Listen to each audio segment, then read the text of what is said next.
Okay, I'm back.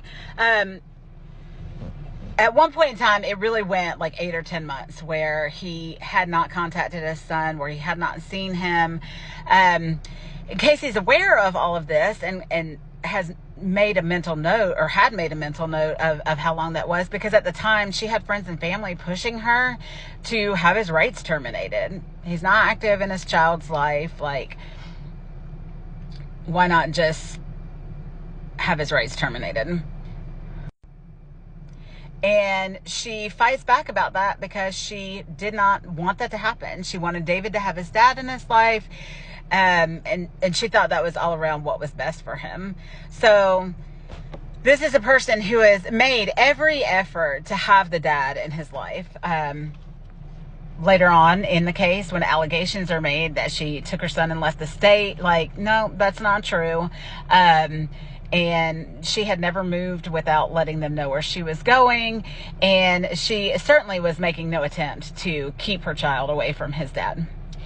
Fast forward to David being about 7. He's in the 2nd grade, and they move from Ohio back to North Carolina. Now, coincidentally, Jim moves back to town about the same time. David is enrolled in public school. He's not doing well in public school.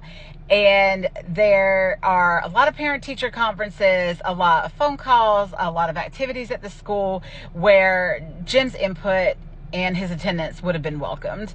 And he still isn't making the effort. David is not thriving. This is about the time of his diagnosis.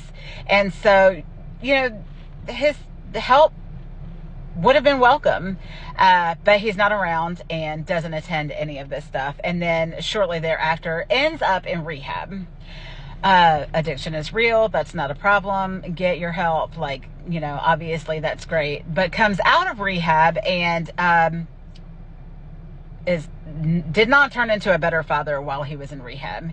He also comes out of rehab ready to mingle. Christian mingle, in fact. So he makes this little Christian mingle dating profile, and his profile picture is him and David, and also a nice little bio telling about how he's a widower, how his wife, David's mother, died of pancreatic cancer, which was news to her, as she was not aware that she had died of pancreatic cancer. And this was discovered, I guess I gotta stop, sorry.